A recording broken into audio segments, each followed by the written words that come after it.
ఆర్భటించెదం ఆర్భటించెదం జయశాలి మన ప్రభు యేసుని నామములో ఆరాధించెదం ఆరాధించెదం పరమ తండ్రి మన దేవుని పరిశుద్ధ నామము.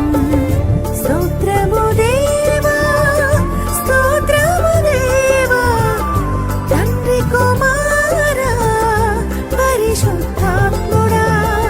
స్తోత్రము దేవా స్తోత్రము దేవా సకల యుగములలో పూజుడవు సకల యుగములలో ఆరాధ్యుడవు. ఆర్భటించెదం ఆర్భటించెదం జయశాలి మన ప్రభు యేసుని నామములో ఆరాధించెదం ఆరాధించెదం పరమ తండ్రి మన దేవుని పరిశుద్ధ నామము.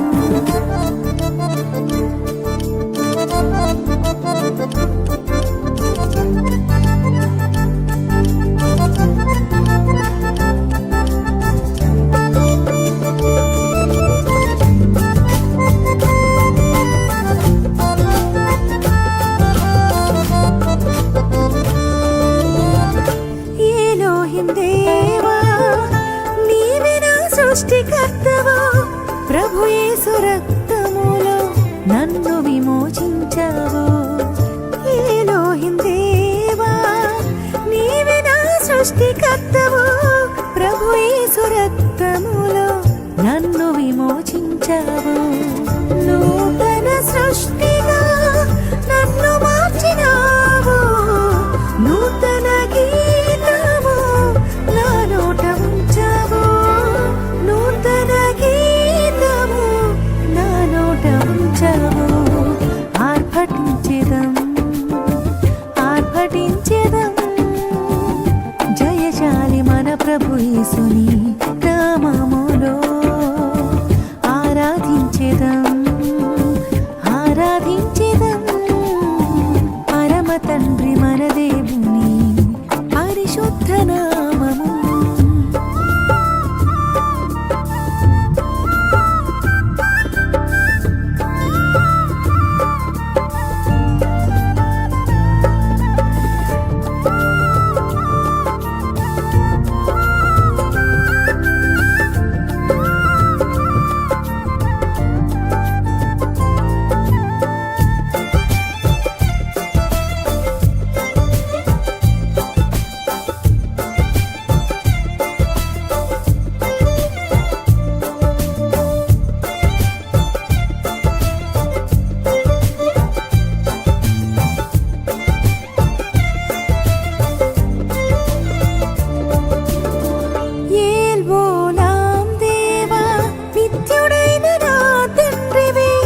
ప్రభు యేసు నామములో నిత్య జీవమిచ్చావు.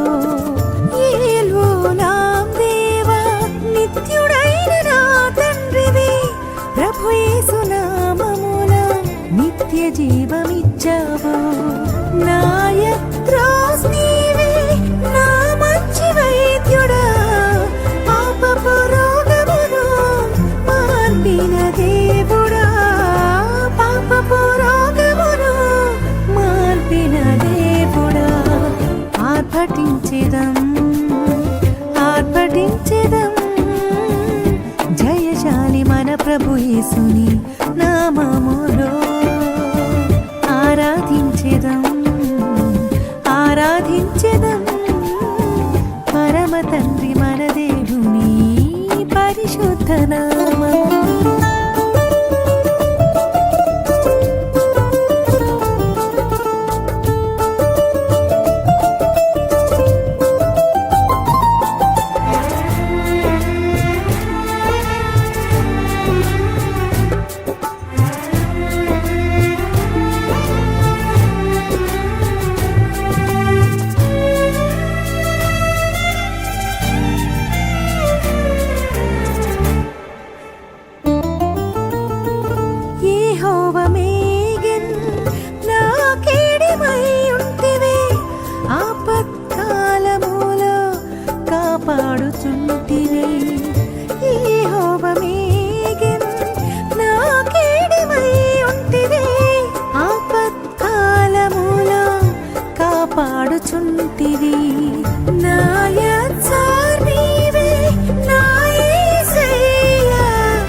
మన దేవుని పరిశుద్ధ నామము.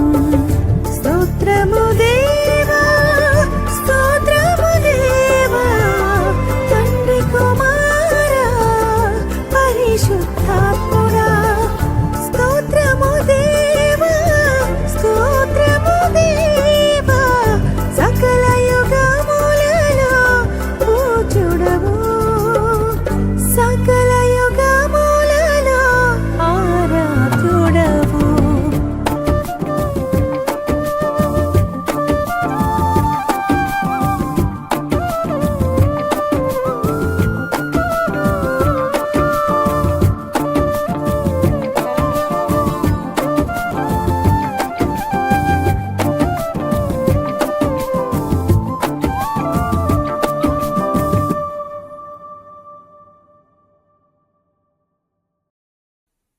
గత దినాల్లో మనం చూసినటువంటి సత్యం ఏంటంటే, దాదాపుగా పెద్ద గంగాలలో 65,000 లీటర్ల నీరు ఉన్నది అని. క్రింద 12 ఎద్దులు ఉన్నాయి. 4 దిక్కుల చూస్తున్న ఎద్దులు 3. ఇందులో మనం జ్ఞాపకం చేసుకున్న సత్యం ఏంటంటే, ప్రభువులో రక్షించబడినటువంటి నీవు నేను ఒక బాధ్యత మనకు అప్పగించబడింది. ఏంటంటే, ఈ జీవజలపు ఊట అయినటువంటి ప్రభుని యేసు క్రీస్తు వారిని మన జీవితంలో మనం మోయాలి. లాస్ట్ నాకు వినబడుతుందండి? వినబడకపోతే చేయి చూపించండి. వినబడుతుంది అందరికీ? లాస్ట్ అయ్యా, లాస్ట్ వింటున్నారా? చేయి చూపించండి. ఓకేనా? ఓకే. కొద్దిగా ఒక పాయింట్ పెంచి మంచిది. కాబట్టి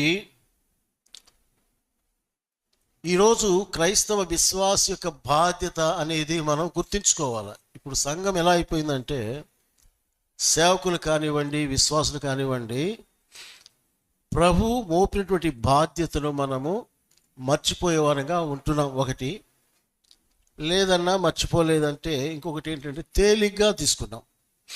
అంత సీరియస్గా మనం తీసుకోలేకపోతున్నాం.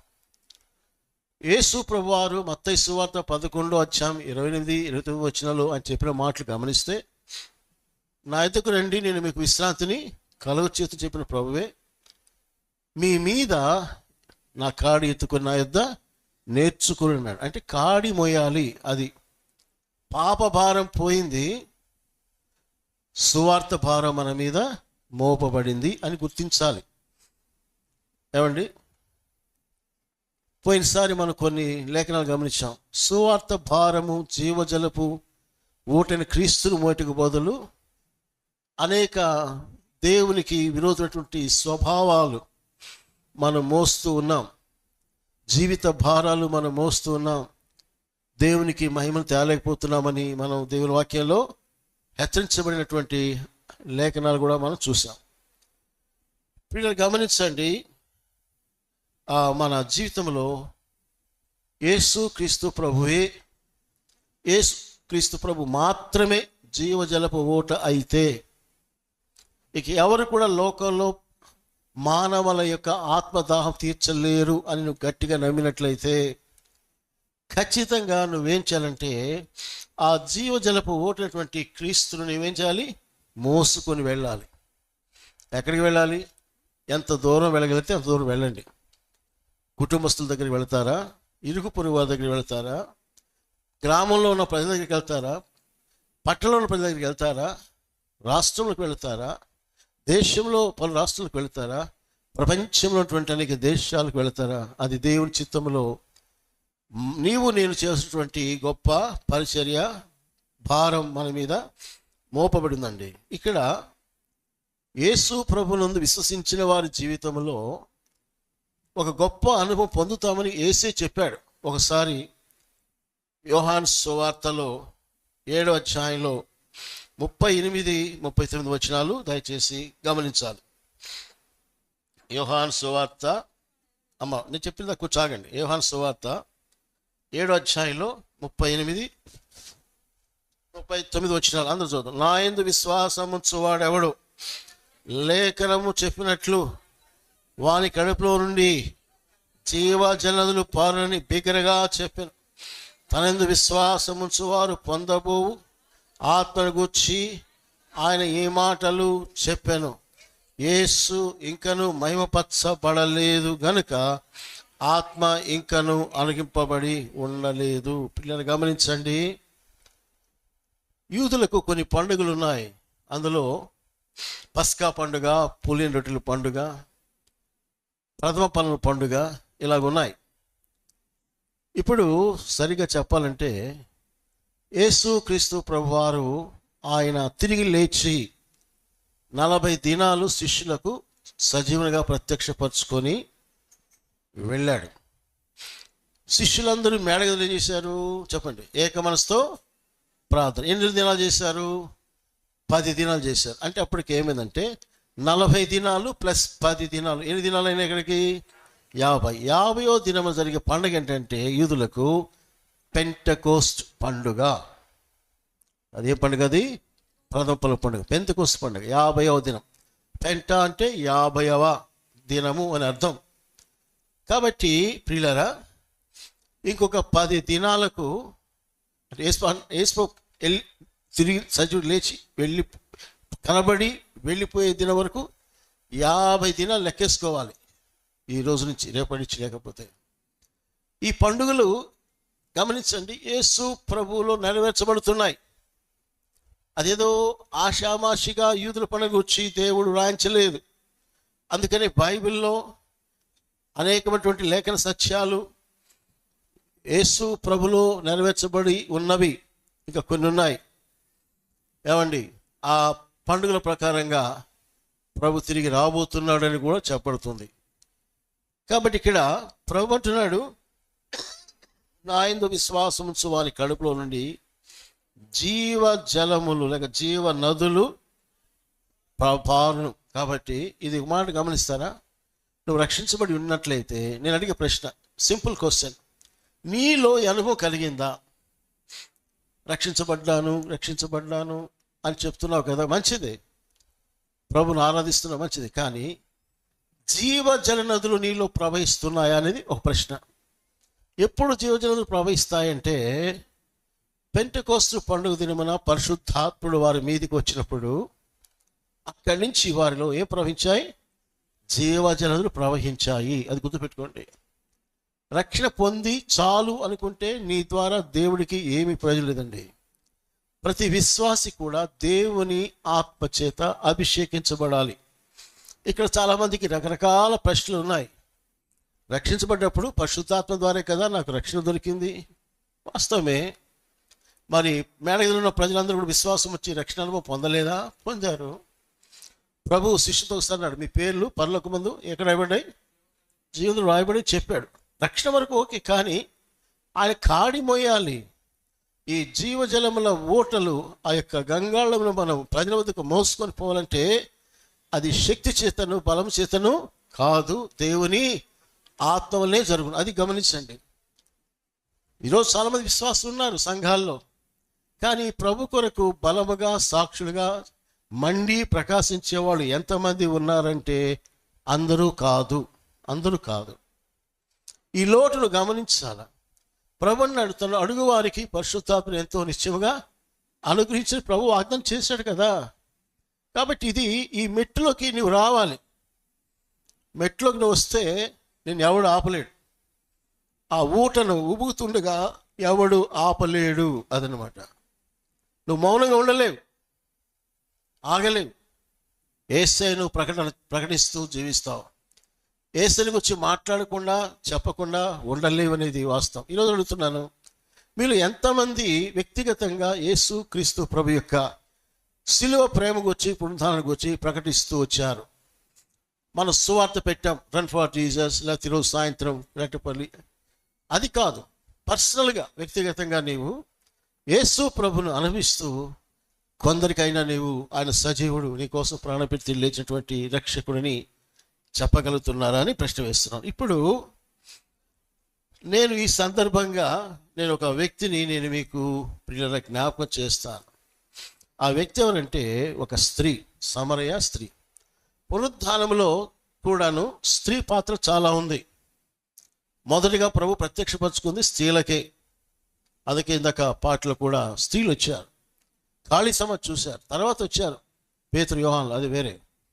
కాబట్టి ప్రియ సహోదర సహోదరి, ఒక స్త్రీని గురించి మీకు పరిచయం చేస్తున్నాను. పలుమార్లు ఆయన గురించి విన్నాం, కానీ జ్ఞాపకం చేయబడుతుంది. ఆమె ఎవరంటే యోహాను సువార్త 4వ అధ్యాయంలో రాబడినటువంటి ఒక చెడ్డ స్త్రీ. మంచి స్త్రీ కదా ఆమె, చాలా చెడ్డది, పాపాత్మురాలు ఆమె. చాలా భయంకరమైనటువంటి సాక్ష్యం అది చెప్తే ఆ ఊరి ప్రజలు ఆ పేరు కూడా వినడానికి ఏమాత్రం ఇష్టపడినటువంటి స్త్రీ. అంత ఘోర పాపాత్మురాలు ఆమె కదా. అయితే ప్రభు ఆమెనే ఎంచుకున్నాడు, చూసారా, ఆమెనే కోరుకున్నాడు. శిష్యులు గ్రామాలకు వెళ్ళారు ఏదో భోజనం తెద్దామని. ఆయన బావి దగ్గర, సుకారనే బావి దగ్గర కూర్చొని ఆమెతో సంభాషణ చేశాడు. మెల్లమెల్లగా ఆమె జీవితాన్ని ఒప్పింప చేస్తూ వచ్చాడు. ఎంతవరకు వచ్చిందంటే, అమ్మా నువ్వు వెళ్ళి నీ ప్రస్తుత భర్తను తీసుకురాపో అని అడిగాడు. ఆమె చక్కగా ఏం చెప్పింది, నాకు భర్త లేడు. అవును, 5 ఉన్నారు, ఇప్పుడున్నవాడు కూడా నీవాడు కాడు. ఒప్పేసుకుంది, తిరుగుబాటు చేయలేదు. ఏం ప్రభా ఏం మాట్లాడుతున్నావు, మా ఊరికి వచ్చి ఒక స్త్రీని ఇట్లా అంటావా అని ఆమె దబాయించి మాట్లాడలేదు. కన్ఫెస్డ్, తన పాపాన్ని గురించి, స్థితిని గురించి ఆమె చక్కగా ఒప్పుకుందండి. ప్రియులారా, ఇక్కడ నేను మీకు జ్ఞాపకం చేసే సత్యం ఏంటంటే, ఏదో సువార్త బోధించాలంటే ఒక పెద్ద గుంపు కావాలని ఎవరు ఆశించబాకండి. విన్ వన్ సోల్, అది నీవు ప్రార్థనాపూర్వకంగా ఒక్క ఆత్మను మీరు సంపాదించండి. మీకు శీర్షికలు ఇచ్చా, ఒక 20 మంది పేర్లు రాసుకుని ప్రార్థన చేయమని. అది ఎంతవరకు రాసుకున్నా నాకు తెలియదు. ప్రార్థన చేస్తూ వారిని క్రీస్తు కొరకు సంపాదించాలి. రేపు పరలోకములప్పుడు మీరెవరు కూడా ఖాళీ చేతితో కనబడకూడదండి. కొన్ని ఆత్మలైన నువ్వు సంపాదించి ప్రభు ఇచ్చేటువంటి బహుమానాన్ని స్వతంత్రించుకోవాలి. మర్చిపోబాకండి. యేసు ప్రభు ఒక్క వ్యక్తి దగ్గరికి వెళ్ళడంలో ఆయన ఎంతో టైం తీసుకున్నాడు, శ్రద్ధ తీసుకున్నాడు, చక్కగా మాట్లాడాడు. నొప్పించకుండానే నెమ్మదిగా ఆమె జీవితాన్ని ఒప్పింప చేశాడు. ఆమె రక్షించబడింది. అలాగే జక్కయ్య జీవితం కూడా అంతా అలాంటిదే. ఊరంతా కూడా ఇరుకులు అంటున్నారు, వీడు పాపాత్ముడు, దుర్మార్గుడు. కానీ యేసయ్య అతనింటికే వెళ్ళాడు. ఈరోజు మనం ఎలా ఉన్నామంటే, వాళ్ళ జీవితం బట్టి వాళ్ళతో మాట్లాడకూడదు, వాళ్ళ దగ్గరికి వెళ్ళకూడదు అనేది తీర్మానం చేసుకొని గమ్మున కూర్చుంటారు. కానీ ప్రభు వాక్యం ఒప్పుకోదు. ఎందుకంటే నేను వచ్చిందే పాపులను రక్షించడానికి వచ్చాను, నేను నశించిన వారు ఎందుకు రక్షించడానికి వచ్చాను యేసు ప్రభు. యోహాను 3:16 ఏముంది, దేవుడు లోకమును ఎంతో ప్రేమించి. నేను ఒక మాట అంటాను, ఈరోజు నీవు ఒక చెడ్డ వ్యక్తికి, లోకానుసారంగా ఒక దుర్మార్గురాలు, చెడిపోయిన వ్యక్తికి సువార్త ప్రకటించడంలో వెనకడుగు వేసామో నాకు తెలియదు. అలాంటి వారు మీ కళ్ళ ఎదుటుంటే ధైర్యంగా వారికి జీవజలపు ఉన్నటువంటి యేసు ప్రభుని ప్రకటించ బాధ్యత మన మీద మోపబడింది. ప్రియులారా, ఇక్కడ నేను మీకు గుర్తు చేసే సత్యం ఏంటంటే, ఆమె ఎంత తొందరగా రియాక్ట్ అయింది. అది ఇప్పటికీ నాకు చాలా ఆశ్చర్యం ఏంటంటే, మనం ఎప్పటి నుంచో వస్తున్నాం, ఎప్పుడో రక్షించబడ్డాం, ఎప్పుడో బాప్టిజం తీసుకున్నాం, ఎంతమంది సువార్త చెప్పామంటే అనేక మందికి జవాబు ఉండదు. కానీ ఈ ఒక్క స్త్రీ ఊళ్ళో చెడ్డ పేరు, అందరూ అసహించుకుంటారు. కానీ యేసు ప్రభుని కలవగానే ఆమె జీవితంలో కలిగినటువంటి పెను మార్పు ఎంత దూరం తీసుకుపోయిందంటే, ఊర్లో అందరికీ యేసుని గూర్చి ప్రకటించింది. హల్లెలూయా. కాలేజీకి పోలేదు, సువార్త ఇలా ప్రకటించాలి, యేసుని ఇట్లా పరిచయం చేయాలని ఎక్కడ టీచింగ్ తీసుకోలేదు. ఇప్పుడు గమనించండి, మనకు అవసరం ఏంటంటే బైబిల్ నాలెడ్జ్ కాదు, క్రీస్తులో ఉండేటటువంటి అనుభవం నీకు కావాలి. Taste and see that the lord is good. Jehovah లేక దేవుడు లేక మన ప్రభు దయాళుడిని, ఆయన ప్రేమను రుచి చూస్తే జస్ట్ నీ పని ఏంటంటే ఆ రుచి ఎలా ఉందో చెప్పడమే నీ బాధ్యత, అంతే. ఇలా ఉంది యేసు ప్రభు ప్రేమ రుచి, చక్కగా ఉంది ప్రేమ, బలి రుచి. నాకు 5 మంది కాదు, ఇప్పుడు 6 మంది భర్తలున్నా ఈ ప్రేమ నాకు లేదు, దొరకలేదు, కొరతగా ఉంది ప్రేమ. కానీ యేసు ప్రభు ప్రేమ చాలా గొప్పది. ఆయన ప్రేమ శాశ్వతమైనది. అందుకే యేసు ప్రభు పాపుల కొరకు, భక్తిహీనుల కొరకు, ఏమండి, శత్రువులమైన మన కొరకు ఆయన శిలువలో ప్రేమించి రక్తం కార్చి ప్రాణం పెట్టి సమాధి చేయబడి తిరిగి 3 దినం సజీవుడిగా లేచారు. కాబట్టి ఇక్కడ నేను మీకు జ్ఞాపకం చేయాలనుకున్నటువంటి మాట ఏంటంటే, ఆ స్త్రీ ఎంతో టైం తీసుకోలేదండి. వెంటనే ఆమె ప్రతిస్పందించింది, ఊళ్ళోకి వెళ్ళింది. వెళ్ళి ఏం చేసింది, అందరితో మాట్లాడింది. ఏమని మాట్లాడిందంటే, మీరు వచ్చి చూడండి, 29:4-29, నేను చేసినవన్నీ నాతో చెప్పిన మనుష్యుని చూడుడి, ఈయన క్రీస్తు కాడా అని ఆ ఊరి వారితో చెప్పగా, వారు ఊరిలో నుండి బయలుదేరి ఆయన యొద్దకు వచ్చుచూ ఉండిరి. చాలు, పెద్ద మెసేజ్ ఇవ్వలేదు. కమ్ అండ్ సీ, నన్ను మార్చాడు, నా బతుకంతా చెప్పాడు, నన్ను క్షమించాడు, ఆ అబ్బాయి దగ్గరే పాపం కూడా విడిచిపెట్టి వచ్చేసాను. ఆమెలో ఒక సంతోషం చూస్తున్నాడు. అరే, ఈమె అప్పట్లో లేదే, ఆ మొహంలో అంతకుముందు పాపపు ఛాయలు ఉండేవి, అపవిత్రమైనటువంటి ఛాయలు కనబడి ఇప్పుడు ఎట్టుందంటే స్వచ్ఛమైన ముచ్చులాగా ఉంది. చాలా మంచిగా ప్రేమగా మాట్లాడుతుంది. ఇదిగో నా బతుకంతా చెప్పాడు ఈయన క్రీస్తు కాడా, మెస్సియా కాడా, ప్లీజ్ కమ్ అండ్ సీ, వచ్చి చూడండి.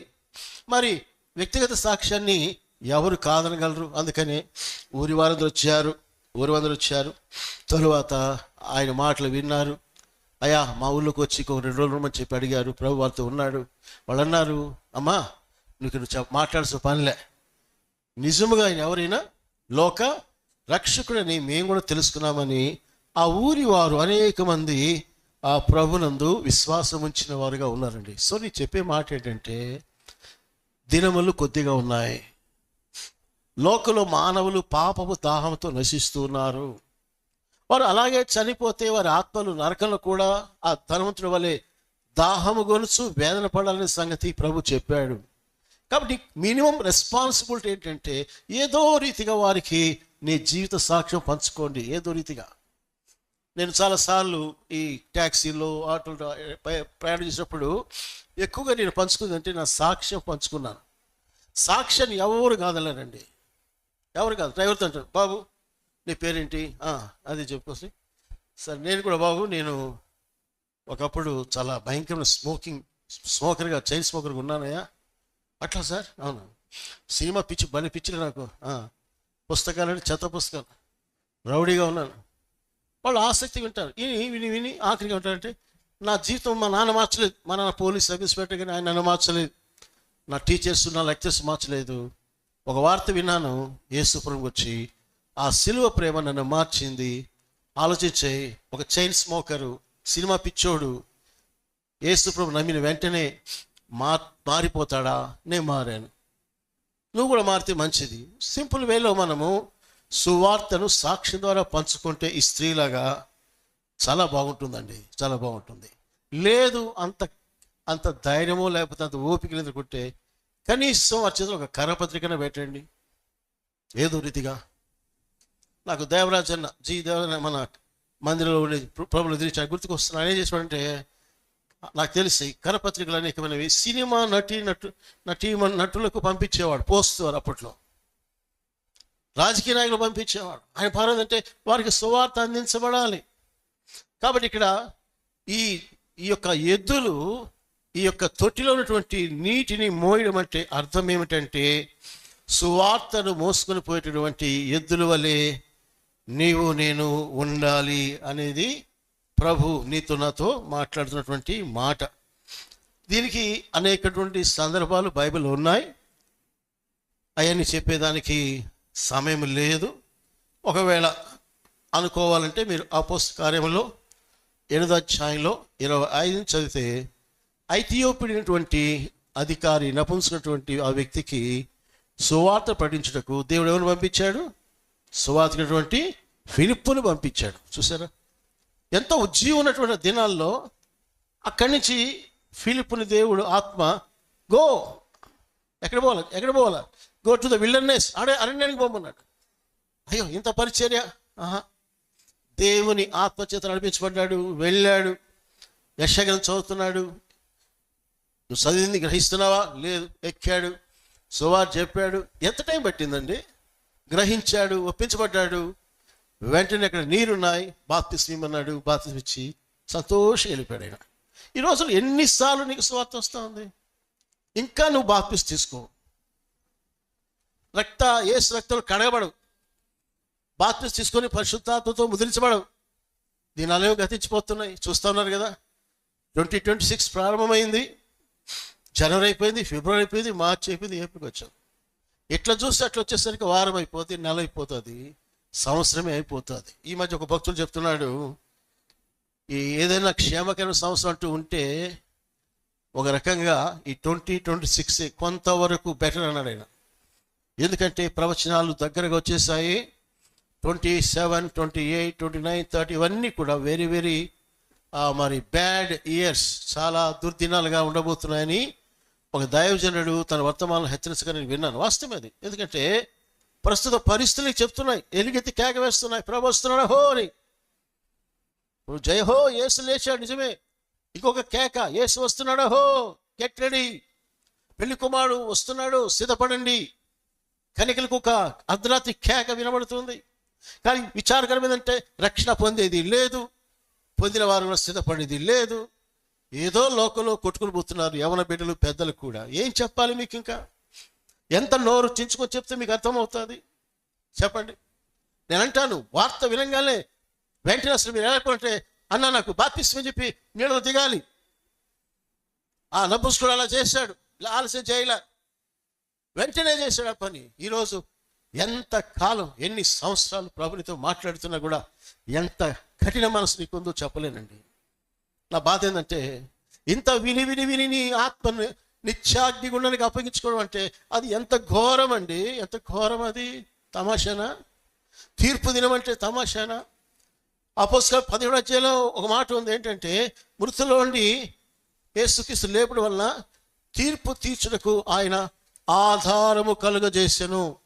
పునరుద్ధానం ఒక సత్యం ఏంటంటే, ఈ యేసు ప్రభువే, మృతుల్లో లేచినటువంటి యేసు ప్రభువే, one day he's going to judge all the people. 1000 ఏళ్ల కాలం తర్వాత ఆయన ధవళ సింహాసనం కూర్చొని అందరికీ తీర్పు తీర్చబోతున్నాడు. ఆ ధవళ సింహాసనం తీర్పు దగ్గర నిలబడినట్టు అర్థం ఏంటంటే, ఇక నో మోర్ ఛాన్స్, ఇక నీకు అవకాశం ఉండదండి బాబు, అమ్మ, అవకాశం లేదు. ఇక నేరుగా నీవు గ్రంథాలు ఇవ్వబడతాయి, అగ్ని కూడా వెళ్ళవలసిందే, నేను ఎవడు తప్పించలేడు. అక్కడి నుంచి రవన్నంటే నేను పలకలేను. ఆ ధనవంతుడు అబ్రహాము అన్నాడు, ఏమైంది? ఏం కాల, వీలు కాదు నాయన, అయిపోయింది. నీకు ఛాన్స్ ఇచ్చాడు దేవుడు, పోగొట్టుకున్నావు అంతే. Lost your chance. ఈరోజు ఎంతమంది ఇక్కడ కూర్చున్నా మీరు వాక్యం వినేవాళ్ళు ఈ యొక్క విలువైనటువంటి అవకాశాన్ని, రక్షణ పొందే అవకాశాన్ని కోల్పోతున్నారు. వింటే చూస్తే చాలా చాలా వేదన, దుఃఖం ఉంది. లోకంలో ఏదో వెతుకుతున్నావు, ఉద్యోగాలు కావాలా, పెళ్ళిళ్ళు కావాలా, పొలాలు సంపాదించాలా, ఇళ్ళు సంపాదించాలా, గోల్డ్ సంపాదించాలా. ఎంత ఉత్త నాటకమే. దాన్ని పోయి చూడండి ఏమవుతుంది, ఏమవుతుంది? బూడిదైపోతున్నాయి. ఒకప్పుడు మంచిగా వెళ్ళినటువంటి యొక్క దుబాయ్ ఏమవుతుంది? ఖాళీ చేసి బయటకు వచ్చేస్తున్నారు. వ్యాపారాలు పడిపోతున్నాయి, ఆస్తులు బూడిదైపోతున్నాయి. ప్రాణం ఉంటే చాలే అని బయలుదేరి వచ్చేస్తున్నారే. అందుకని చెప్తున్నాను, యాకోబు అంటాడు, ఒకనొక పట్టుకు వెళ్ళి వ్యాపారం చేసి లాభం సంపాదించమని చెప్పుకున్న వాళ్ళారా, రేపేం సంభవించిన మీకు తెలియదు, తెలియదు, తెలియదు. You don't know what will happen tomorrow. అట్లప్పుడు నీకు ఎందుకు ఇంకా ఆ యొక్క మూర్ఖత్వం, ఎందుకంటే గుడితానిక నీకు? మీరు ఇంతలో కనబడి మాయమయ్యే ఆరు వంటి వారు కారా? నా భారం ఏంటంటే, ఎన్నిసార్లు విన్నా కూడా చూస్తున్నాను కదా, యవన బిడ్డలు కానీ పెద్దలు కానీ, నో చేంజ్, మార్పే లేదండి. ఎలాంటి మార్పు లేకుండానే జీవిస్తున్నారు. కొంతమంది ప్రభు నమ్మి ఉంటారు, కానీ చేంజ్ ఎక్కడుంది మార్పు? నీకు ఎక్కడ ప్రకటిస్తున్నావు సువార్త నీవు? కాబట్టి ప్రియ దేవుని ప్రజలారా, ఇక్కడ మనం గమనించాలి, సువార్త ప్రకటించినటువంటిది, జీవజలమైన క్రీస్తును ప్రకటించనేది, జీవజలపు ఓటటువంటి ఆ గంగాళమును మోయటటువంటిది ప్రతి సేవకుడికి, ప్రతి విశ్వాసికి దేవుడు మోపినటువంటి ఒక భారముగా మనం తీసుకోవాలి. ఒకసారి 1 కొరింథీ పత్రిక 9వ అధ్యాయం, 1 కొరింథీ 9వ అధ్యాయం చూడండి. 16వ వచనం 1 కొరింథీ 9:16 చదువుతాం అందరూ కలిసి. అతిశయమును నిరర్ధకము చేయుట కంటే నాకు మరణమే మేలు. 16 చూడు. నేను సువార్తను ప్రకటించుచున్నను, నాకు అతిశయ కారణము లేదు. సువార్తను ప్రకటింపవలసిన భారము నా మీద మోపబడి ఉన్నది. అయ్యో, నేను సువార్తను ప్రకటింపకపోయినలా నాకు శ్రమ, ఇది నా మీద మోపబడిందంట. ఈ గంగాళము ఎద్దులమైనటువంటి మన మీద ఇది మోపబడి ఉంది. You have to carry it. మోయాల ఆ జీవజలాన్ని అనేకులకు పంచాలా, దాహం తీర్చాలా. పౌలు అంటున్నాడు, ఇది నా మీద మోపబడి ఉన్నది. ఒక ఎలుగెత్తి కేకపెడుతున్నాడు, అయ్యో, నేను సువార్తను ప్రకటింపకపోయినా నాకు శ్రమ. మరి ఈ కేకను వేస్తున్నావా? సువార్త రమ్మంటే వచ్చేవాళ్ళు కొద్దిమందే. అలా కాదు. యేసు క్రీస్తు సువార్తను రక్షించబడిన పౌలు ఒకప్పుడు హానికరుడు, హింసకుడు, దూషకుడు.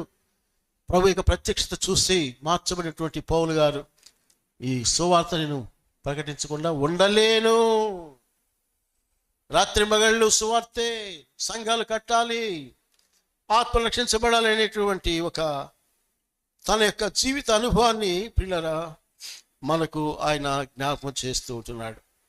కాబట్టి ఈ మధ్యాహ్న సమయంలో నీవు నీ జీవితంలో ఈ యొక్క జీవ జలపు ఊటటువంటి క్రీస్తును మోసేటటువంటి వ్యక్తివిగా ఉన్నావా అనేది ఒక భాగం. రెండో భాగం కొద్దిగా చెప్పి నేను ముగించడానికి ప్రయత్నం చేస్తాను. అది 12 ఎద్దులు గల ఎద్దుల మీద నిలవబడెను. 3 ఎద్దులు ఉత్తరపు తట్టు, 3 పడమటి తట్టు, 3 దక్షిణపు తట్టు, 3 తట్టు చూచు. తర్వాత సముద్రపు తొట్టి వాటిపై ఉంచబడి, వాటి చెప్పండి, వాటి వెనుకటి పార్శ్వములన్నీ లోపలికి తిరిగి. అది నోట్ చేసుకొని, వాటి వెనుకటి పార్శ్వములన్నీ లోపలికి తిరిగి ఉండెను. అర్థం అయింది కదా? అంటే దీని అర్థం ఏంటంటే, ఒకరి పిల్లకాయలు రండి, ఒకరు రండి బాబు. ఇది ఒక ఎద్దు అనుకోండి. ఇది ఎద్దు మోకరిచి ఎద్దు ఇలా చూస్తుంది. ముందు వైపు ఏం కనబడుతుంది? ముఖం, కాళ్ళు వెనక్కి. అంటే దీని అర్థం ఏంటంటే, ఈ ఎద్దు అంటుంది, నేను ముందుకే చూస్తాను, నేను ముందుకే వెళతాను, కానీ వెనకకు చూడను, వెనకకు నేను నడవను. ఇది సందేశం. No turning back. ఈ ఎద్దులు కొన్ని ముందుకి కొన్ని వెనక్కి కాదు. 12 ఎద్దులు 4 దిక్కులు చూస్తున్నాయి. మనకు కూడా 4 దిశలో చూడాలి ఆత్మరక్షణ కొరకాయి. దీంట్లో ఉన్న మరొక ఆత్మీయ సందేశం ఏంటంటే, వాటి కాళ్ళు లేక ఇతరమైనటువంటి భాగాలన్నీ కూడా వెనకకే ఉన్నాయి కదండి. ఆ మాట మీరు ఇంకొకసారి చదవండి. ఆ మాట, అదే మాట చదవండి. వాటి వెనుకటి పార్శ్వమనియు లోపటికే తిరిగి ఉండను. లోపలికే, ముందు వైపు లేదు, లోపలికే. అంటే ఆ ఎద్దు చూస్తే మీరు పిక్చర్ వేసినప్పుడు కనబడుతుంటుంది, ముందున్నటువంటి ముఖము ముందుకే వెళుతుండగా కనబడుతుంది, కానీ వెనుక తట్టు భాగం మీకు కనబడదు. ఈరోజు ఇందులో ఈ లేఖన భాగం నేర్చుకునే ఒక చివరి పాఠం ఏంటంటే, ప్రభు బిడ్డలారా, మరి వెనుకకు చూడకూడదు. చెప్పండి అందరూ. చూడాలా వద్దా? చూడకూడదు, కానీ చూస్తున్నారా లేదా? చూడకూడదు, కానీ అది కూడా ఒప్పుకుందాం. చూస్తున్నామా లేదా? అప్పుడప్పుడు కదా. అప్పుడప్పుడు చూస్తాలేనా. కొంతమంది యూత్ అప్పుడప్పుడు అంకుల్ కొత్త సినిమా వచ్చినప్పుడు అప్పుడప్పుడు చూస్తుంటారు. ఇది వెనకకి తట్టుకోలేకపోతున్నా అరే నాయన, యేసు ప్రభువుని ఆనందం కంటే ఏ సినిమాలు ఆనందం ముందురా నాయన బాబు. ఏమిస్తాయి ఆనందం? ఏమీ ఇవ్వదు. వెనుకకు చూడకూడదు. కానీ ఈ రోజున అనేక మంది వెనుకకు చూచేవారుగా ఉన్నారు. ఇది మనకు హెచ్చరిక. Don't turn back, no turning back. అన్నా శ్రమలు, బాధలు, నిందలు అయితే వెనకకు పోతావా? పోకూడదు తల్లి. చచ్చిపోతాన్నా, చచ్చిపోతే చచ్చిపో, ఏమనుకోబాకండి. నేనేనంతే, చచ్చిపోతే చచ్చిపోని, ఏమైందంట? ఈరోజు చావకపోతే రేపు చావనా ఏంటి? ఈరోజు చావకపోతే రేపు చావనా? చెప్పండి, మీరు చచ్చిపోరండి? ఏ అక్కర్లారు చెప్పండి. మీరు ఎట్టున్నారంటే మీ ముందు చస్తానన్నా అంటున్నారు. అబ్బో, నేను చచ్చిపోతా, మీరు బతుకుతారు కదా, ఎవరు బతకరు. అందుకని ఒక ఆఫ్రికన్ మిషనరీ, ఏం పేరు, డేవిడ్ లివింగ్స్టన్. రే నాయనా బాబు, అక్కడ పోతే ఆడ నరమాంస భక్షకులు ఉన్నారు, చంపి వాళ్ళు తినేస్తారా? వద్దు అన్నారు కొంతమంది స్నేహితులు. ఆయన అన్నాడు, ఓకే మీరు చెప్పింది వాస్తవమే, కానీ నేను ఇక్కడ ఉంటే చచ్చిపోనా?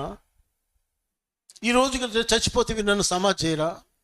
సమాధి చేసినప్పుడు నా శరీరాన్ని ఎవరు తింటారు? పురుగులు తింటాయి. పురుగులు తినే బదులు నా శరీరాన్ని సువార్త ప్రకటించి నరమాంస భక్షులు తింటే మంచిదే నాకు అన్నాడట. హల్లెలూయా. ఈరోజు మనకు బోల్డ్నెస్ కావాలి. చివరి దినాల్లో ఉన్నాం.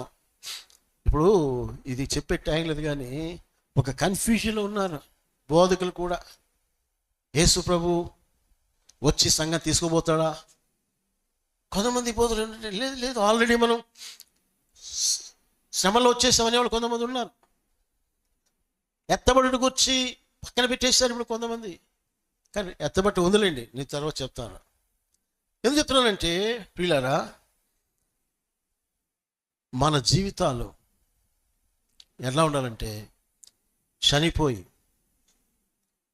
క్రీస్తు కొరకు చనిపోయి. అందుకే పౌలు, నా మటుకైతే బ్రతుకుట క్రీస్తే, చావైతే లాభం అన్నాడు. I'm ready to die for my Jesus, Lord Jesus Christ. నా క్రీస్తు కొరకు చనిపోవడానికి సిద్ధం అన్నాడు. చూడండి, ఇప్పుడు ఇక్కడ క్రీస్తు కొరకు ఒక నిర్ణయం చేసిన తర్వాత మనం ఎద్దులు ఎలా ఉండాలంటే, ఒక వ్యక్తి దాసుడు చెప్పాడంటే, ఎద్దులట పని చేయడానికన్నా రెడీ, బలిపిటి మీద చంపడానికి కూడా రెడీ అంట. అలాంటి ఎద్దులు మనం. ఆయన పని చేపిస్తే పని చేయించుకోనివ్వండి, సేవ. ఒకవేళ ఆయన కొరకు హతసాక్షి అవడం ఆయన చిత్తమైతే అవుదాం. ఇప్పుడు నేనంటానంటే ఆ మైండ్ ప్రిపరేషన్లోకి మీరు రావాలి, వచ్చేస్తే మంచిది. ఇప్పుడున్న పరిస్థితి చూస్తుంటే అంత ఘోరంగా ఉన్నాయి. మధుర సేవ ఏదో పెట్టాడు మన ఇజ్రా శ్యామ వాళ్ళు. అది ఏ దేశంలో అయ్యా? దాదాపు ఎంతమంది హతసాక్షులయ్యారు అయ్యా? చాలామంది నైజీరియానా, సరే, చంపబడ్డారు.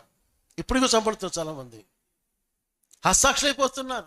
మన దేశంలో, మన రాష్ట్రంలో కూడా తెలుసా మీకు?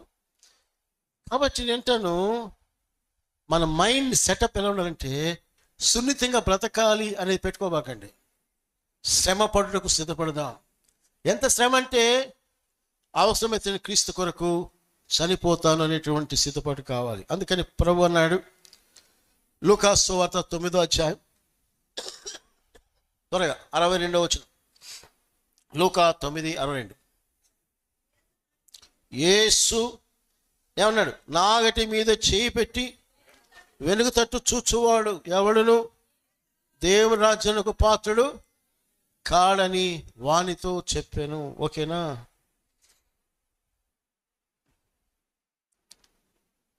ఎవరు చెప్పారు ఈ మాట? యేసయ్య అన్నాడు. ఎవరు? నాగటి మీద చేయి పెట్టి వెనుక తట్టు చూచువాడు ఎవడును దేవుని రాజ్యములకు పాత్రుడు కాడు. వద్దంటామా? ఈ మాట తీసేద్దామా? నాకు తెలియదు ప్రభు మాట్లాడదంటే నువ్వు వెనుకకు తిరగకూడదు. యేసు ప్రభుని ఎప్పుడైతే రక్షకుడిగా అంగీకరించావో ఆ రోజే ఐఎమ్ రెడీ టు డై అన్నట్టుగా రావాలా.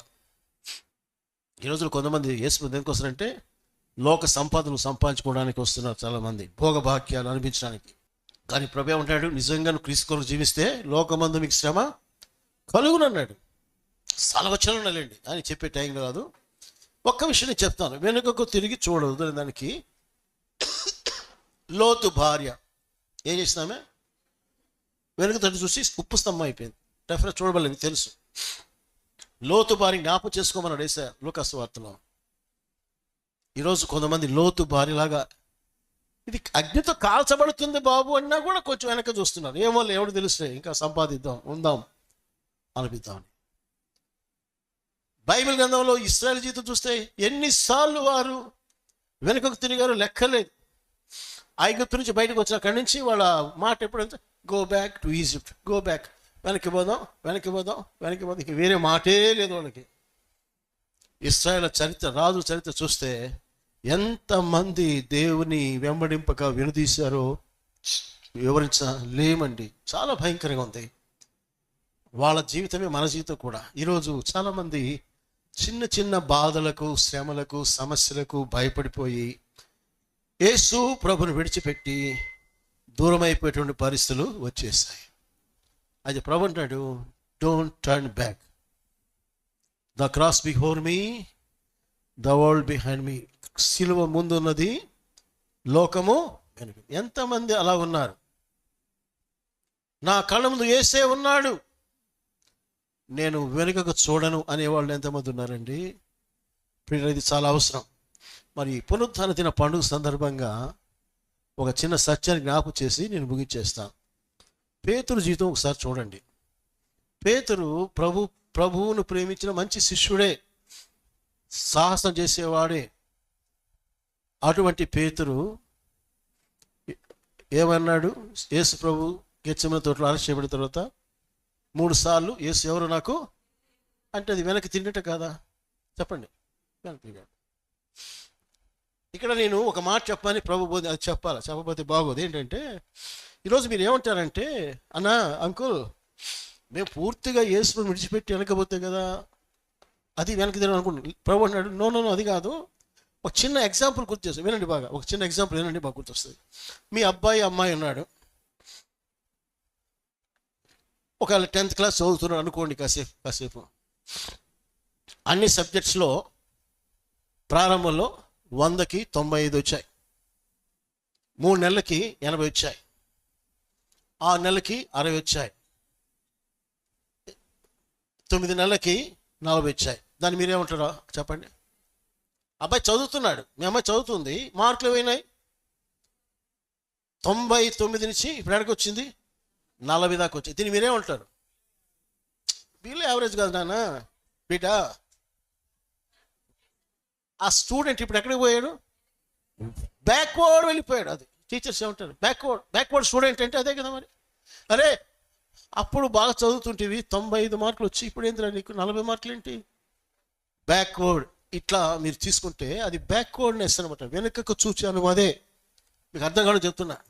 ఇది మాకెట్లా వర్తిస్తుంది అంకుల్ అని అంటారేమో. ఒకప్పుడు మీరు ప్రార్థన అంటే బాగా వచ్చేవాళ్ళు, ఇప్పుడు తగ్గిపోతుంది గ్రాడ్యువల్గా. ఒకప్పుడు ప్రభుకు ధారాళంగా కానుకలు ఇచ్చేవారు, దశభాగాలని ఇచ్చేవాళ్ళు, ఇప్పుడు కష్టంగా ఉందన్న తగ్గిపోతూ ఉంది, బ్యాక్వర్డ్. సువార్త ప్రకటించేవాళ్ళు, ఇప్పుడు ఆ భారం పెద్దగా లేదు, బ్యాక్వర్డ్. ఒకప్పుడు ప్రభు కొరకు పరిశుద్ధంగా గట్టిగా జీవించాలని తీర్మానం ఉంది, ఇప్పుడు ఏముంది లోకంలో కదా కాసేపు అటు ఇటు మురికి పూసుకుంటే మా తప్పేంటి, తప్పదు కదా అనుకుంటే బ్యాక్వర్డ్. అదనమాట. పూర్తిగా వెనుకకు తట్టు తిరిగాము అనేది కాదు ఇక్కడ. ఆల్రెడీ మన ఆత్మీయ జీవితములలో వెనుక తట్టుకు వెళుతున్నాము. We are travelling back side, towards backward. సమాజం కూడా మానొద్దంటే మానేస్తారు. ఆ దినాల్లో 10 గంటలు కొడుకుంటే సాయంత్రం 4 గంటలకు పోయి ఇళ్ళకి. అప్పుడు సంగతి లేనుకోవాలి, ఇప్పుడే ఉంది. సరే ఇప్పుడైనా కూడా మీ ఆత్మీయ జీవితం వెనకకు వెళుతుందా, ముందుకు వెళుతున్నది? ఎట్లా రుజువు అంటే నీ ప్రార్థన జీవితము, నీ సువార్త జీవితము, దేవుసందికి వచ్చే జీవితం, ఇవన్నీ కూడా నువ్వు ఫార్వర్డా బ్యాక్వర్డ్ అనేది చక్కగా చూపిస్తూ ఉన్నాయి.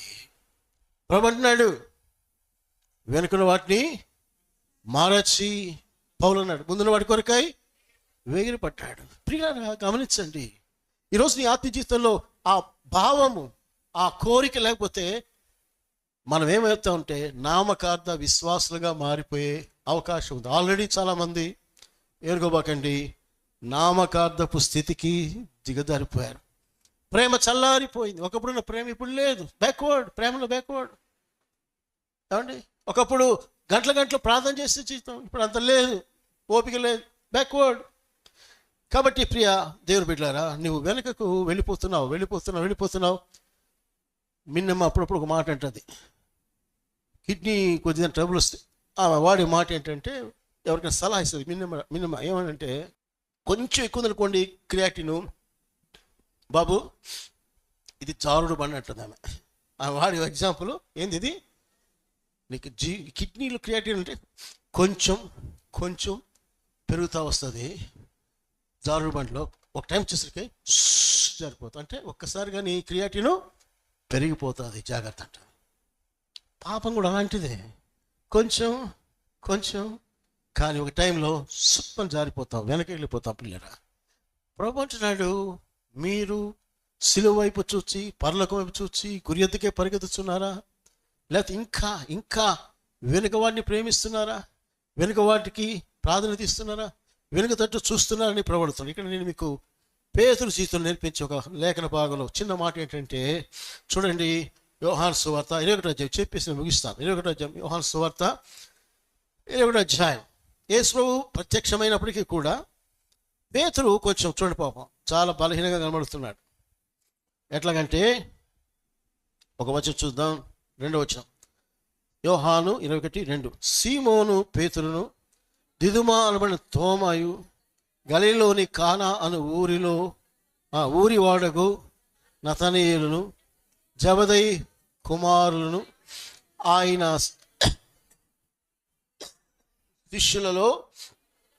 శిష్యులలో మరి ఇద్దరును కూడి ఉండిరి. సీమోను ఏమంటాడు, సీమోను పేతురు ఏమన్నాడు, నేను చేపలు పట్టబోదును అని వారితో అనగా, వారు మేమును నీతో కూడా వచ్చిదమనిరి. వారు వెళ్ళి ధోని ఎక్కిరి, కానీ ఆ రాత్రి ఏమీ పట్టలేదు. ఇక మిగతా మీరు చదువుకోండి. ఇక్కడ నేను చెప్పే మాట ఏంటంటే, యేసు ప్రభు కనబడినా కూడా పేతురుకు విశ్వాసం చాలేదండి. ఏం చేశాడంటే, కొంతమంది ఉంటే నేను చేపల పట్టబోతున్నాను, ఫిషింగ్ పోతున్నాడు. ఒకప్పుడు యేసు కోసం చేపల పట్టి వృత్తి మానలేదా పేతురు? వలలు విడిచిపెట్టలేదా? యేసు వెంబడించలేదా? జరిగింది. కానీ ఇప్పుడు ఇక్కడ ఈ సత్యం గమనించండి. ఈ ఈస్టర్ సండే నీకు గనక యేసు ప్రభు సజీవుడిని విశ్వాసం గట్టిగా లేకపోతే నువ్వు వెనక్కి వెళ్ళిపోతావు. పేతురు అలా సిద్ధపడ్డాడు. ప్రభు కనబడ్డా కూడా, ప్రత్యక్షమైనా కూడా, మాట్లాడినా కూడా, అరే వీడికి ఇంకా జ్ఞానోదయం కలగలేదే అంటున్నాడు పేతురు. I'm going back. ఏంటి బ్యాక్ అంటే, మరలా నేను చేపలు పట్టబోతున్నాను అన్నాడు. చూసారా, ప్రభుకి ఆ మాటలు గుండెల్లో బాకుల్లాగా గుచ్చుకుని ఉంటాయి. ఎందుకని, పేతురు ఆ ముగ్గురు దగ్గర 3 సార్లు బొంకావు, నన్ను ఎరగనవని, లేచి కనపడ్డా కూడా ఇప్పటికి కూడా నీకు ఇంత అవిశ్వాసమా? చేపలు పట్టుకుపోతావా? మళ్ళీ సంపాదించుకుంటావా? నేను లేనా నీకు తోడుగా? నేను నిన్ను పోషించనా, నేను బలపరచనా, నేను నిన్ను వాడుకుంటే? పేతురు అంటాడు, ఏమోలే ప్రభువా, ఎందుకు వచ్చిన సమస్య, ఐ విల్ గో బ్యాక్ అన్నాడు, వెనకపోతున్నాడు. ఈరోజు నువ్వు చెప్పే ఈ మాట, ఈ ప్రాముఖ్య సత్యం ఏంటంటే, యేసు ప్రభు సజీవుడిని సత్యము నీ అనుభవం రాకపోతే చిన్న సమస్యకి వెనకకి పోతామని గట్టిగా రాసి పెట్టుకోండి. కానీ సజీవుడు యేసుని తెలిస్తే మాత్రం ఎంతటి కొండలు పైన పడ్డా కూడా డోంట్ కేర్, యేసు నాలో ఉన్నాడు, నాలో జీవిస్తున్నాడని ముందుకెళ్ళిపోతాం. ఇక్కడ నేర్చుకునే పాటలు చాలా ఉన్నాయి, టైం లేదు. కానీ యేసుకు వేరుగా ఉండి పేతురు ఏమి శిష్యులు కానీ ఏమి సంపాదించలేదు. అయినా ప్రభు ఎలాంటి అంటే, నేనే కనుక ఉంటే కనుక ఒకవేళ ప్రభు స్థానంలో పేతురు క్లోజ్, నేనుంటే అనుకోండి కాసేపు, నీ ఫైట్ క్లోజ్, పేతురు క్లోజ్, ఇక నువ్వు నాకు పనిలే, నీలాంటి వాడు నాకు వద్దయా, తరిమేసేవాడిని. నిజంగా ప్రభు ఎంత కృపగలవాడండి. ఎంత ప్రేమ గలవాడండి. పేతును వెంటాడాడు, వెంబడించాడు, పిలిచాడు, భోజనం పెట్టాడు. పేతురు, నువ్వు నన్ను ప్రేమిస్తున్నావా, ప్రేమిస్తున్నావా, ప్రేమిస్తున్నాడు అడుగుతున్నాడు. ఈరోజు కూడా వెనకకు పోయే వాళ్ళు చూసి, ప్రభు నువ్వు నన్ను ప్రేమిస్తున్నావా, నా పని చేయి. ఎందుకు వెనకపోతున్నావు నీవు? నేను సజీవునికి తెలియక, అర్థం కాలా నీకు. పిల్లలు గమనించండి, పేతురు పెంతెకోస్తు పర్వదినాన పరిశుద్ధాత్మ పొందినప్పుడు ఆ క్రీస్తు యొక్క ఆత్మతో, సజీవుడు, వాక్యాలు ఉన్నాయి చెప్పను, సజీవమైనటువంటి క్రీస్తు ఆత్మతో నింపబడ్డాడు. ఈ సత్యాన్ని మీరు తర్వాత మీరు రోమా పత్రికలో 8వ అధ్యాయంలో 6వ వచనం చదువుకున్న తర్వాత, మృతుల నుండి లేపిన వాడిని క్రీస్తు ఆత్మ మీలో నివసించిన అంటాడు. నీకు యేసు ప్రభు సజీవుడు అర్థం కావాలంటే ఈ బైబిల్ జ్ఞానంతో అర్థం కాదు నీకు. నేను చెప్తున్నా, 100 సార్లు 1000 సార్లు బైబిల్ చదువు, అర్థం కాదు యేసు సజీవత్వం. దేవుని ఆత్మ ఎప్పుడైతే నీలో నింపబడుతుందో అది ఎక్స్పీరియన్స్ అనిపించినప్పుడు ఎప్పుడు చెప్తావు, హీఈస్ అలైవ్, యేసు సజీవుడు అంతే. ఎందుకంటే ఆయన నాలో ఉన్నాడు. గలతీ 2వ అధ్యాయంలో ఉంటాడు చివరి భాగంలో, నేను క్రీస్తువు సిలువ వేయబడినానికి జీవించేవాడు నేను కాను, క్రీస్తే. అది కావాలండి, క్రీస్తే నా యందు జీవించుచున్నాడు. కాబట్టి ఇంకెక్కడికి వెనకపోయేది? అనుభవం పొందిన కారణం చేత అనేక మంది ప్రాణాలు ఇచ్చేస్తారు. పేతురు గురించి కూడా చివరిగా చెప్పే ఒక చిన్న మాట ఏంటంటే, రోమన్ చెల్ల నుంచి సైనికుడు వెళ్ళిపోయి పంపించేస్తే ఆ కొండలు నడుచుకుంటూ పోతున్నాడు పేతురు. ఒక మనిషి ఎదురయ్యాడు. తీరా దగ్గరికి వస్తే ఎవరంటే ఆయన ప్రభు అయిన యేసు. హే ప్రభు, నువ్వా? ఎస్. పేతురు, నేను ఎక్కడ పోతున్నావు? నువ్వు భయపడి వెనకపోతున్నావు కదా, నేను పోతాను, నీకు పోతే చచ్చిపోవడానికి అని ప్రభు చెప్పినప్పుడు పశ్చాత్తాపడి పేతురు మళ్ళా వెనక్కి వచ్చాడంట. సిలువ వేసినప్పుడు అన్నాడు, యేసు సిలువ వేయబడినట్లుగా నేను సిలువ వేయబడడానికి యోగ్యుని కాను. అప్ అండ్ డౌన్, తల కిందలుగా వేయమని తల కింద పెట్టి కాళ్ళు పైకెత్తి సిలువ వేయబడి హతసాక్షి అయిపోయాడు పేతురు. హల్లెలూయా. క్రీస్తు కొరకు చనిపోవడానికి కూడా మనం సిద్ధపడ అవసరత ఎంతైనా ఉంది, అవసరం. అలా సిద్ధపడాలంటే ఆశామాషిగా ఉంటే అందరు గోల్మాల్ అయిపోతారు. ఎవడు ఉన్నాడండి? ఉన్నట్టు చెప్తున్నా, ప్రార్థనలో పరిశుద్ధాత్మ శక్తితో నువ్వు నింపబడితేనే ఎదుర్కొంటావు శ్రమలు, బాధలు, నిలబడతావు, నిత్య జీవాన్ని స్వతంత్రించుకుంటావు. ప్రియులారా, మనం అనేక శ్రమలు అనుభవించి దేవుని రాజ్యంలో ప్రవేశించబద్దులమైన పౌలు అపోస్తలుల 14వ అధ్యాయం 20వ వచనం మాటలు అనలేదా? శ్రమ లేని క్రైస్తవ్యాన్ని కోరుకోబాక. క్రీస్తు సజీవుడు, ఆయన నాలో జీవిస్తున్నాడు. Even I'm ready to die for my Lord Jesus Christ who is alive for ever and ever. యుగాలు సజీవటువంటి ప్రభు కోసం నేను జీవిస్తాను, ఆయన కోసం బ్రతుకుతాను, ఆయన కోసం నేను చనిపోతాను. ఎందుకంటే ఆయన సజీవుడు. కాబట్టి పిల్లరా, ఇందులో నేర్చుకున్న పాఠం ఏంటంటే, వెనుకకు చూడని ఎద్దులు. వెనుకకు అలా ఉంటామా? అలా ఉండటకు పరిశుద్ధాత్మ దేవుడు మనకు సహాయం చేయను కాక. చిన్న ప్రార్థన చేస్తాం. ప్రభు వాళ్ళ దగ్గరికి వద్దాం, ప్రార్థన చేసుకుందాం. చిన్న ప్రార్థన. అందరూ మోకరించండి, ప్రార్థన చేసుకోండి. ఇంకా రక్షణ పొందలేదా? బాబు, అమ్మ, దినాలు అయిపోతున్నాయి. తల్లి, ఎవరి బిడ్డలారా, రక్షణ పొందండి, క్షమాపణ పొందండి, బాప్తిస్మలో పాల్గొని పొందండి, ప్రార్థనలు జీవించండి, ప్రభు కొరకే సాక్షిగా జీవించండి, ప్రకటించండి, జీవజల పూటని వేసి ప్రకటించండి, పరిశుద్ధాత్మ నింపబడండి. అలాగే వెనుకకు చూడని ఎద్దులవి ముందుకే చూస్తున్నాయి. ఈరోజు నువ్వు వెనుకకు చూస్తున్నావేమో, లోతు భార్య వలె, ఏమండి పేతురు వలె అయితే సజీవుని యేసుని ఎరిగితే, పరిశుద్ధాత్మ శక్తిని పొందితే ఎన్నడూ నువ్వు వెనుకకు తిరగవు. నువ్వు చనిపోవడానికి కూడా సిద్ధపడతావు. అటు ధన్యత ప్రభు మనందరికీ దయచునుగాక. కృపగల తండ్రి, జీవాధిపతిని యేసయ్య మీకు స్తోత్రములు. ఈ యొక్క ధ్యానంలో చివరి భాగంలో ప్రభు, మేము జీవజల పూటైన క్రీస్తుని అనేకులకు సమర స్త్రీ ప్రకటించినట్లుగా ప్రకటించే సాక్షులుగా ఉండాలని మీరు కోరినారు. మీ స్తోత్రాలు తండ్రి. వినినా వినకపోయినా మేము మీ నామమును, శిలువ ప్రేమను, పునరుద్ధానము ప్రకటించే భారము మాకు దయచింది. సువాత ప్రకటన కోసం భారణ మీద మోపబడి ఉన్నది. అయ్యో, నేను సువాత ప్రకటింపబోయిన నాకు శ్రమ అన్నాడు. మేము కూడా అలా చెప్పడానికి సహాయం చేయండి. అలాగే వెనుకకు చూడని ఎద్దుల వల్ల మేము కూడా ముందుకే సాగేదానికి కృపదాయ చేయండి. కొందరు మీ ప్రజలు వెనుక తిరిగి నష్టపడ్డారు. లోతు భార్య వెనుకకి తిరిగి ప్రభువా ఉప్పు స్తంభం అయిపోయింది. పేతురు కూడా ఒక టైంలో వెనుకకు తిరిగాడు.